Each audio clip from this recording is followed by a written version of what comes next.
নমস্কার। আজকে আমাদের গুরুকুল কোচিং সেন্টারের পক্ষ থেকে খুব সুন্দর একটা ক্লাস আলোচনা হবে।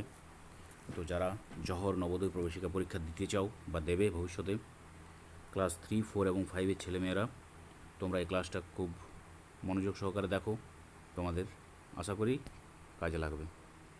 তো আজকের টপিক হচ্ছে ওড ম্যান আউট থেকে আজকের টপিক, ঠিক আছে? বেমানান চিত্র। তো বেমানান চিত্র প্রশ্ন কেমন হয় দেখে নিই। 4টা ছবি দেওয়া থাকবে, 4টা ছবির মধ্যে যে কোনো একটাকে আমাকে টিক করতে হবে, কোনটা আলাদা, ঠিক আছে? 4টা ছবির মধ্যে কোনটা আলাদা সেটাই আমাদেরকে জানতে চাইবে। আমাদের টোটাল 100টা প্রশ্ন থাকবে, টোটাল 100 নাম্বার, 80টা প্রশ্ন থাকবে। সেই 80টা প্রশ্নের মধ্যে 5টা কিন্তু এই চ্যাপ্টার থেকে থাকবে। সুতরাং খুব ইম্পর্ট্যান্ট চ্যাপ্টার, মানে থাকবেই থাকবে। সুতরাং এই টপিকটা আমাদেরকে ভালো করে পড়তে হবে। তো চলো কেমন কোশ্চেন হয় আমরা দেখে নিই। দেখো এখানে কি বলেছে, বেমানান চিত্রে 4টি ছবি দেওয়া আছে, যার মধ্যে একটি ছবি বাকি 3টি ছবি থেকে আলাদা, আর ওই ব্যতিক্রম ছবিটি উত্তরপত্রের উত্তর হিসাবে লিখতে হবে। কোনটা ব্যতিক্রম ছবি সেটা আলাদা, সেটাকে লিখতে হবে। দেখো আমি দেখেই বুঝতে পারছি এটা হবে না, এটা সরলরেখা আছে, হবে না। এটা দেখো সরলরেখা আছে, হবে না। এটাও সরলরেখা আছে, হবে না। তার মানে আমার উত্তর হয়ে গেল এ। ওকে, আমাদেরকে অ্যান্সার এমনভাবে ঠিক করতে হবে। তোমরা দেখো এমনি সাধারণ ছেলেরা কেমনভাবে উত্তর করে, কোনটা হবে দেখে, যেটা প্রশ্ন বলছে সেটাতে হবে কোনটা। কিন্তু আমি যেভাবে শেখাবো বা তোমরা যেভাবে শিখবে সেটা হচ্ছে কি, কোনটা হবে না বাদ দিতে শিখো। 4টার মধ্যে 3টে বাদ চলে যাবে, আর একটি উত্তর হবে। এই হচ্ছে। দেখো পরের প্রশ্ন দেখো কেমন করে করবো, দেখো তোমরা শুধু ট্রিকটা দেখে নাও, বাড়িতে কিন্তু প্র্যাকটিস করো। আমি শুধু ট্রিকটা দেখিয়ে দিচ্ছি, প্র্যাকটিস তোমরা বাড়িতে করবে। দেখো এখানে 4টা ছবি আছে, 4টার মধ্যে একটা আলাদা, 3টা হবে না। কোনটা কোনটা হবে না দেখো, এটা একই রকম দেখাচ্ছে, এই ছবিটা এবং এই ছবিটা প্রায় একই রকম দেখাচ্ছে। তার মানে উত্তর হয়ে গেল সি। বোঝা গেল? দেখেই আমাদেরকে অ্যান্সার টিক করতে হবে, উত্তর হয়ে গেল সি। ঠিক। আচ্ছা চলো পরেরটা দেখো কী আছে। দেখো দেখো এখানে আমি দেখেই বুঝতে পারছি, এটা দেখো কার্ভ লাইন আছে বাঁকানো, এটাতেও কার্ভ লাইন আছে বাঁকানো, এটাতেও বাঁকানো লাইন আছে। ঠিক, তাহলে দেখো সোজা লাইন আছে শুধুমাত্র ডিতে, তার মানে ডি উত্তর হয়ে গেল। ওকে, আমরা এইভাবে কিন্তু অ্যান্সার ঠিক করব। ঠিক আছে, শুধু পড়লেই হবে না, স্মার্টলি পড়াশোনা করতে হবে। আমার কথাটা ভালো করে বুঝো। সবাই কিন্তু পড়াশোনা করছে, সব ভালো ছেলে, যারা পরীক্ষা দেবে প্রত্যেকেই ভালো ছেলে, কিন্তু স্মার্ট ছেলে যারা, তারা কিন্তু 100 নাম্বারই পাবে। ওকে, 2 ঘন্টা টাইমের মধ্যে 80টা প্রশ্ন করতে হবে, মাথায় রাখবে।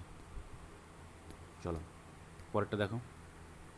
দেখো কী আছে, দেখো বি, সি এবং ডি, তিনটাতেই দেখো এই স্টারটা আছে, এই দাড়িটা দিয়েছে, তারপরে অথবা তার ডান দিকে অথবা বাঁ দিকে দাড়িটা আছে, স্টারটা এরকম জায়গায় আছে, কিন্তু এর ক্ষেত্রে দেখো মিডিলে আছে। ওকে, তাহলে কোনটা আলাদা হলো? এ সবার থেকে আলাদা। এটা হবে না, এটা হবে না, এটা হবে না। আমাদেরকে যেগুলো হবে না সেগুলোকে বাদ দিতে হবে, আর কিচ্ছু নেই। ঠিক। আচ্ছা, এটা দেখো আমি মনে হচ্ছে করে দিলাম, এটা হবে না, এটা হবে না, এটা হবে না, উত্তর হবে এ। ওকে, পরের দেখো কী বলেছে।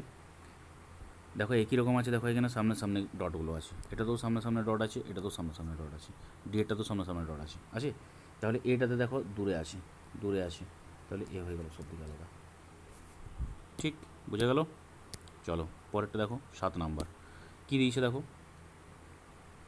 দেখো এতে দেখো একটা 3টে সরলরেখা আছে, বিতেও দেখো 3টে সরলরেখা আছে, বিতে দেখো 4টে সরলরেখা আছে, এটাতেও 4টে সরলরেখা আছে। ঠিক, সিতে দেখো 1, 2, 3, 4, 5টে সরলরেখা আছে, এটাতেও দেখো 1, 2, 3, 4টে সরলরেখা।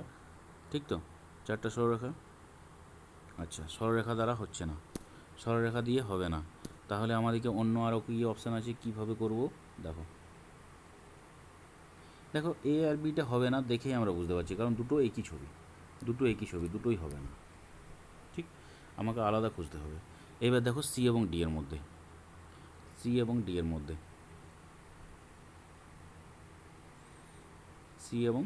এর মধ্যে দেখো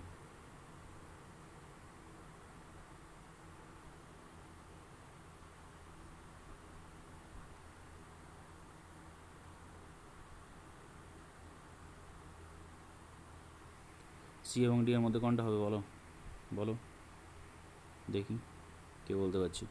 দেখো এইখানে দেখো একটা ত্রিভুজ তৈরি হয়েছে, ভালো করে তোমরা যদি লক্ষ্য করো, ভালো করে যদি লক্ষ্য করো, দেখো এইখানে একটা ত্রিভুজ তৈরি হয়েছে, এটা তো দেখো একটা ত্রিভুজ তৈরি হয়েছে, এটা তো দেখো একটা ত্রিভুজ তৈরি হয়েছে, কিন্তু এখানে দেখো দুটো ত্রিভুজ আছে, ডিটা হবে আলাদা।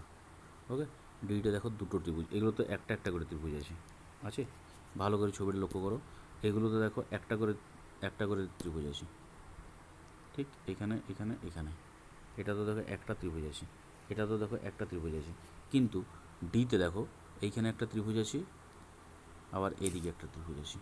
ওকে, তার মানে এটা হবে না, বুঝে গেল?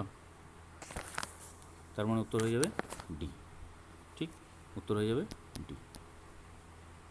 চলো পরের প্রশ্ন দেখো কি আছে, পরের প্রশ্ন দেখো, এটাতে দেখো একটা চতুর্ভুজ আছে, ভিতরে গোল আছে, এটাতে দেখো ত্রিভুজ আছে, ভিতরে গোল আছে, এটাতে দেখো ত্রিভুজ আছে, ভিতরে ত্রিভুজ আছে, এখানে দেখো চতুর্ভুজ আছে, ডি এরটাতে ভিতরে গোল আছে, তাহলে উত্তর হবে কোনটা?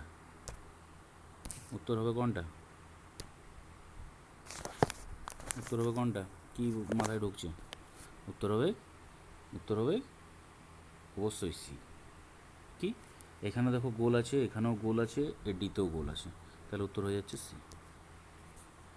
ওকে, চলো। আচ্ছা 9 নাম্বার, এটা দেখেই বুঝতে পারছো কোনটা হবে। দেখো এটাও সরলরেখা, হবে না, এটাও সরলরেখা, এটাও হবে না, এটাও সরলরেখা, এটাও হবে না। ওকে, তাহলে ডি উত্তর হয়ে গেল, বুঝে গেল? 10 নম্বর, 10 নম্বরটা তোমাদের হোমওয়ার্ক থাকলো, 10 নম্বরটা তোমাদের হোমওয়ার্ক থাকলো, বাড়িতে কিন্তু প্র্যাকটিস করবে, প্র্যাকটিস যত করবে তত কিন্তু শিখবে। ওকে, এটা হোমওয়ার্ক দেওয়া থাকলো, বাড়িতে প্র্যাকটিস করবে। তো এই ছিল আজকের ক্লাস আমাদের, আমি যে ট্রিকের সাহায্যে যেভাবে দেখালাম সেইভাবে তোমরা প্র্যাকটিস করো বাড়িতে। ওড ম্যান আউট থেকে 5টা প্রশ্ন থাকবে, 80টার মধ্যে 5টা প্রশ্ন ওড ম্যান আউট থেকে থাকবে, কোন চিত্রটি আলাদা। যত বেশি প্র্যাকটিস করবে দেখতে দেখতেই অ্যান্সার করবে, আর যারা প্র্যাকটিস করবে না তারা বসে শুধু দেখতে থাকবে। ওকে, তো চলো আজকের মতো এখানেই ক্লাস অফ করা যাক। থ্যাংক ইউ সকলকে।